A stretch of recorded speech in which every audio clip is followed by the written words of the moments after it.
mtaalamu wa kuhesabu chane ataweza kuona kwamba ni 1, 2, 3, 4, 5, 6, 7, 8 zinazozunguka ziko mpaka 18. Sasa nitaka niwaoneshe leo kwamba huu mgomba, niwaoneshe mambo matatu yanayoonesha kwamba huu mgomba una nguvu sana. Jambo la kwanza, nitaonesha urefu wa mkungu jinsi unavyolingana.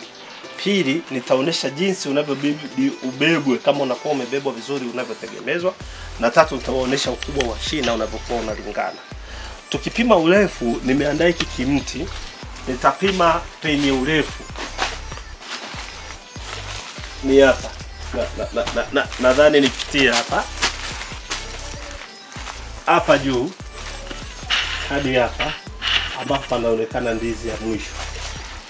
Hiki kipande cha kamba nikikileta hivi kama kinavyoonekana, nikajipima mimi mwenyewe pembe hii hadi pembe hii, unaweza ukaona kwamba mkungu unavyolingana. Nikisema wacha nisimamishe hapa nilikoshika, ni kwamba nikiukata huu mkungu hata kwenye kamba unazidi, na maana ukisimamisha unakuwa unanifikia hapa. Mimi ni mtu mrefu tu, mtu mzima kabisa, unakuwa unanifikia hapa. Sasa nadhani hiki kimo mpaka mbavuni, tena mbavu za kati, ndipo ambapo huu mkungu ungekatwa, ndipo unakonifikia. Tukitoka hapo naenda kupima unene wa shina. Unene wa shina, ninachukua hii kamba na iacha hapa,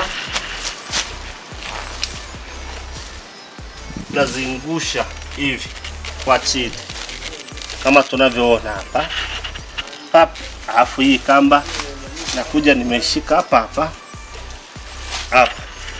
Kwa hiyo nasimamisha, nalinganisha hivi.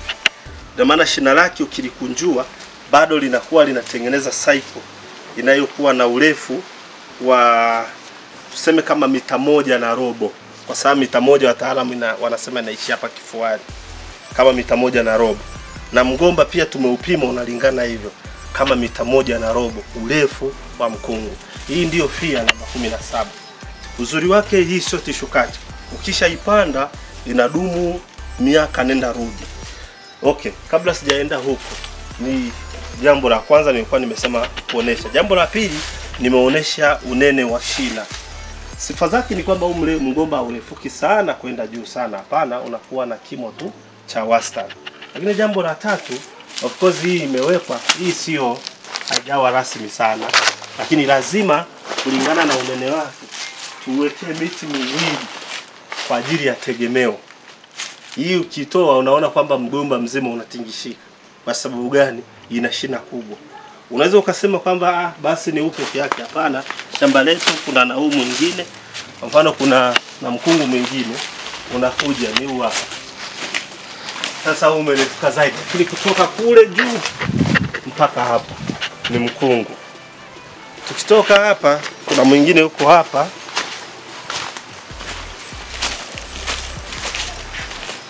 Sasa hii imeanza kukomaa. Ona inavyotoka hapa mpaka kule juu.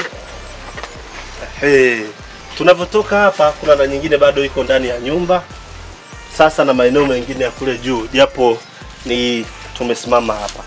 Ni shina moja, zipo ndizi mbili kwa wakati mmoja kama unavyojionea, na tumenyanyua watoto watatu na wenyewe watatuwekea kwa wakati mmoja. Kwa kweli hii mbegu ni hali ya juu sana, ina nguvu sana kwa kiwango cha juu sana. Na mwisho nitangulize neno moja ambao tutakuja kulielezea hatua nyingine, kwamba migomba hii unaweza ukaipanda katikati ya shamba la kahawa kama unavyojionea. Kote tumejaza kahawa, na tutaonesheni video nyingine kwamba unavyoweza kuchukua kahawa ukaichanganya na migomba bado faida ikaja vile vile. Kwa hiyo na wakaribisha wa Tanzania. Hii uzuri wa hii ndizi ni kwamba inafaa kupika, inafaa pia kuwa ndizi mbivu, lakini jambo la tatu inafaa kuwa kutengeneza ile biskuti bites. Namba 4, wale wapenzi wa kutengeneza togwa baadaye, ina maana ile juisi yake ikatoka kwenye togwa akatengeneza labda pombe, mvinyo, divai na mambo kama hayo, hii ndizi inahusika huko. Lakini hasa zaidi ni kwa ajili ya ndizi mbivu na chakula cha kupika.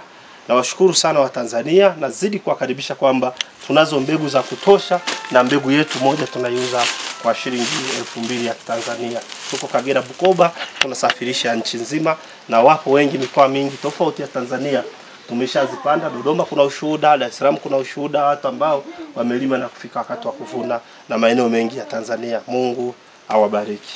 Asante.